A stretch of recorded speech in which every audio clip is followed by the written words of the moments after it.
vamos a recibir por vía telefónica a nuestro primer invitado. Se trata de un economista reconocido en la ciudad, consultor de empresas, además integra el directorio del Banco de la Provincia de Córdoba en un cargo destacado. Carlos Egiaro, muy buenos días, ¿cómo está, amigo? ¿Qué tal, Sergio? ¿Cómo están ustedes?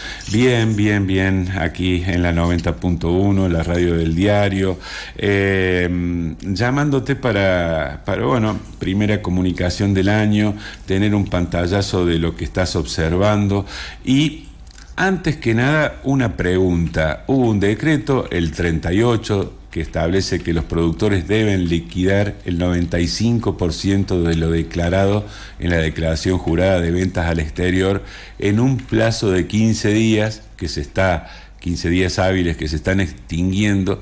¿Están liquidando los productores? ¿Tenés algún dato que nos permita saber si se está produciendo lo que buscaba ese decreto? Bueno, si lo que esperaba el gobierno era una avalancha, la respuesta sería no. Obviamente que hay un proceso de liquidación, pero el decreto, como vos mencionás, contiene algunas cláusulas, llamémosle así, que expresan limitaciones. Uh-huh. De todas maneras, los que liquidan son los exportadores, y en realidad yo creo que hay que destacar que esta decisión que toma el gobierno argentino la toma bajo...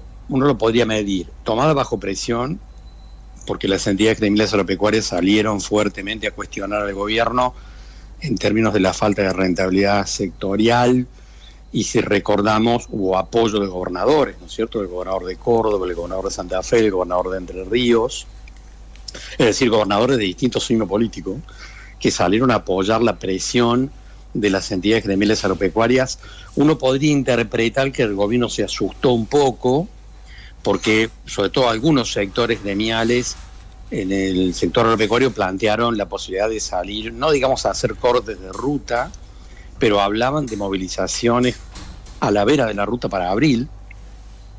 Ahora, mi impresión es que el gobierno argentino no es que cedió o tomó la decisión de ir por la baja de retenciones a las exportaciones por el temor a la presión gremial y política, y porque tomara conciencia de que el sector hoy está atravesando una situación delicada de falta de rentabilidad, sino que en realidad me parece que dio el vuelco para ir por esta decisión también, y básicamente me parece, porque la negociación con el Fondo Monetario viene un poquito complicada y necesita tranquilizar el frente cambiario, mejorando el nivel de reservas internacionales del Banco Central. Uh-huh. Creo que aquí está la razón fundamental por la cual el gobierno argentino cede a esta presión en contra de su voluntad original, que era no bajar las retenciones a las exportaciones, y lo hace porque se encuentra en una situación de debilidad frente a la baja de las reservas internacionales del Banco Central, y porque mantener el tipo de cambio en las actuales condiciones, por lo menos hasta las elecciones de octubre, es una herramienta de política antiinflacionaria a la cual no quiere renunciar. Pero digamos que por ahí hay quien interpreta que el gobierno argentino entendió, comprendió que el sector agropecuario tiene un problema de rentabilidad, entonces tuvo un gesto de bajar las retenciones al entender ese problema. Me parece que no, la decisión no pasa por ahí. Pasa por pasar un poco el rastrillo, juntar un poco de dinero a la espera de que el fondo tome la decisión de enviar fondos frescos, pero para eso tiene algunas exigencias como esa devaluación a la cual el gobierno no quiere hacer lugar. Bueno, fíjate vos que la misión del Fondo Monetario, el staff técnico, estuvo en la Argentina 2 semanas en enero. Sí. Y se suponía que el jueves de la semana pasada, en Washington, iba a haber una conferencia de prensa de parte del vocero del Fondo Monetario explicando el acuerdo con la Argentina. Estamos a miércoles y esa conferencia de prensa no ocurrió ni el jueves, ni el viernes, ni el lunes, ni el martes. Lo cual refleja que hay discrepancias de cierta envergadura. En realidad, el gobierno argentino insiste en que va a haber un acuerdo antes de abril, yo creo que sí, pero un acuerdo que va a contener lo elemental, es decir, un acuerdo que va a decir, bueno, reprogramamos los pagos que corresponde hacer de la deuda que está dando vuelta, pero el Fondo Monetario se resiste a poner fondos frescos, como vos decís, inmediatamente por una cifra entre 10 y 15 mil millones de dólares, que es lo que reclama el gobierno argentino. El gobierno argentino quiere esa inyección de fondos frescos para mejorar las reservas del Banco Central y de alguna manera que eso permita salir del cepo en los próximos meses o este año. El Fondo Monetario reclama, mientras tanto, una flexibilización en la pauta evaluatoria. El gobierno argentino, fíjate vos, reaccionó en un giro inverso, porque el Fondo Monetario estuvo aquí en enero y dijo, che, tenés que flexibilizar la pauta evaluatoria. Se subieron al avión los técnicos del Fondo Monetario y al día siguiente el gobierno argentino cambió la pauta evaluatoria, que estaba en el 2%, y la puso en el 1% mensual. O sea, hizo exactamente al revés. Y en realidad, en el plano de esa inyección de fondos frescos, hubo un cambio en el discurso del presidente, porque el presidente Javier Milei venía diciendo a lo largo de las últimas semanas que en algún momento de los próximos meses se iba a levantar el cepo cambiario. Bueno, el domingo dio una conferencia de prensa y dijo, el cepo lo vamos a levantar en el 2026. O sea, se dio vuelta porque efectivamente todo indica que no va a contar con la suficiente cantidad de dólares como para levantar el cepo en los próximos meses. Y ahí hay una incógnita y alguna certeza. Digamos, la certeza es que está claro que el gobierno argentino no está dispuesto a modificar la pauta cambiaria por lo menos hasta octubre. Hasta las elecciones, de medio término. Exactamente, no está dispuesto a hacer eso, porque bajar la inflación es una pieza clave para tener un buen resultado electoral, pero digamos, como contrapartida, está claro que hay problemas para conseguir esos fondos frescos, y acá el gobierno argentino confiaba en que Donald Trump le iba a marcar la cancha al Fondo Monetario, y que el Fondo Monetario iba a agachar la cabeza e iba a flexibilizar las posiciones a gusto del gobierno argentino.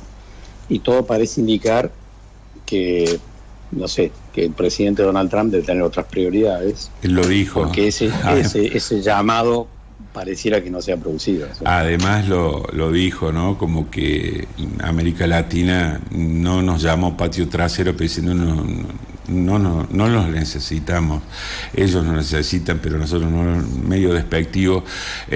Yo supongo que también en la lectura que hace la gente del Fondo Monetario Internacional, y en realidad los que toman decisiones a nivel transnacional, también observan cuestiones como el discurso presidencial en Davos y las consecuencias que trajo hacia el interior de la Argentina con la convocatoria inmediata, autoconvocatoria en Parque Lezama, que derivó en la tremenda marcha del 1 de febrero. Me parece que también están mirando a quién le van a dar la plata. Puede ser, no sé si ese tema, los temas sociales, digamos, ambientales, de género, son una prioridad para el Fondo Monetario, ¿no es cierto? Uh-huh.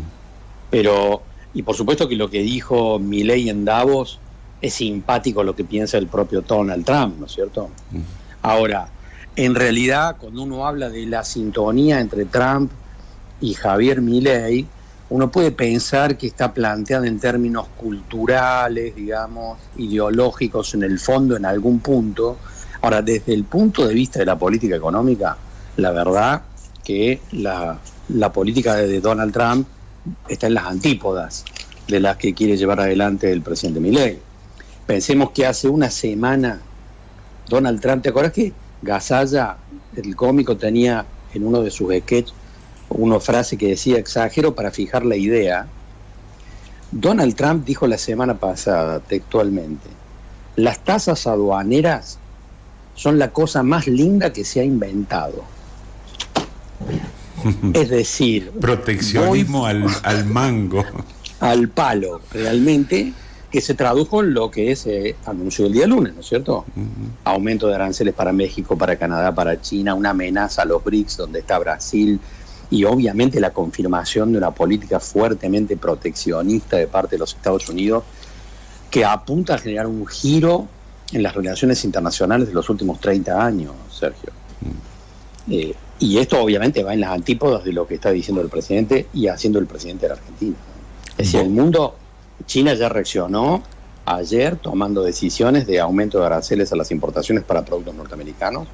La verdad es que la situación internacional puede comenzar a tensarse peligrosamente en términos de proteccionismo comercial y agresividad comercial, contexto en el cual la Argentina baja sus aranceles de importación y se abre al mundo a contramano de lo que está haciendo todo el mundo y lo que parece que va a conducir las políticas exteriores de la mayor parte de los países del planeta. Fuera de la relación con el fondo, fuera de la relación con Donald Trump, terminamos el año con alguna perspectiva en el empresariado y empezamos el año, parece, después de la asunción de Trump, después del día 20 de enero, que cambiaron mucho las cosas cuando venían dadas de una manera que hacía que muchas empresas contestaran encuestas con cierto optimismo. En tan poquito tiempo estamos ante un escenario algo diferente, me parece. No sé qué percepción tenés, Carlos. Los empresarios en general, desde el fin del año pasado, en ciertos espacios, en realidad venían planteando públicamente una lectura optimista de cara al presente año. Hay sectores de la economía argentina que pueden seguir mostrando señales optimistas. Si miramos la energía, si miramos el petróleo, claro. Si miramos la minería, son sectores que están yendo para adelante y por supuesto que van a seguir avanzando. La recuperación de la economía argentina tiene mucha fragilidad y tiene, por supuesto, muchas lagunas en términos de que hay mucha disparidad sectorial, y la recuperación del consumo y de la actividad, la verdad que tiene limitaciones. Por más que uno diga, bueno, el PBI de la Argentina este año se va a recuperar un 5% con respecto al año pasado, creo que ese número estadístico se va a cumplir, pero la palabra crecimiento no es la que corresponde. Es un proceso de recuperación desde el piso que generaron los 2 años anteriores recesivos. Y esto es lo que hay que mirar claramente, y para un lugar o para una región como la de Villa María, por supuesto que hay señales que son y van a seguir siendo muy preocupantes para muchos segmentos empresarios. Por ejemplo, en las cadenas agroalimentarias lo que estamos viendo, ¿no es cierto?, es como algunas empresas de relativa importancia se van a la banquina, ¿no es cierto? El tema del comercio, sí. El Sancor, el Globo, Red Surcos, empresas como Singenta, Rizobacter, Cargill, echando empleados, bajando presupuestos. En el sector lácteo vamos a ver inconvenientes también. Pensemos que el consumo interno está muy fuertemente caído. En carne vacuna estamos hablando de aumento de precios que tiene que ver con el ciclo productivo, y por supuesto este aumento de precios que difícilmente segmentos de la sociedad puedan convalidar en términos de consumo. Y estamos hablando del segundo peor año de consumo de carne vacuna del año pasado desde 1914. Y con respecto al sector lácteo, si miramos las estadísticas de este sector, en realidad el consumo del sector lácteo está mirando el peor desempeño de los últimos 30 años, el consumo interno. El año pasado se cayó hasta el consumo de yerba mate, Sergio. Sí, el comercio es otro de los sectores, por todos los datos que tirás y por lo que uno observa, que está sufriendo muchísimo esa falta de movimiento, esa falta de poder adquisitivo de los salarios. Es tremendo. Estamos empezando a ver otra vez las imágenes del pasado, de los comercios que se cierran en cada cuadra, ¿no? Claro, porque a pesar de que uno puede mirar la estadística y decir, bueno, la economía argentina se va a recuperar, el PBI famoso va a aumentar un 5%, en realidad ese es un número que expresa un promedio, donde hay sectores que están creciendo y otros que obviamente no, pero lo que está claro es que la pérdida de poder adquisitivo muy fuerte que tuvieron el año pasado millones de personas en la Argentina no se va a recuperar a lo largo de este año. puede haber algún proceso de recuperación muy parcial, pero que de ninguna manera va a situar el poder adquisitivo de esas millones de personas en el punto donde estaba en el 2023. Y eso obviamente se traduce en una debilidad en términos de consumo que afecta al sector comercial en todo el país. ¿Qué le podemos decir al laburante, a la familia que todavía tiene 2 trabajos y llega a pagar el alquiler y llega todavía a hacer la compra de lo justo? Perspectiva para una familia tipo de un docente y un trabajador de comercio, por ejemplo, ¿qué futuro este 2025? ¿Qué pueden esperar de este 2025? La persona común, el laburante común.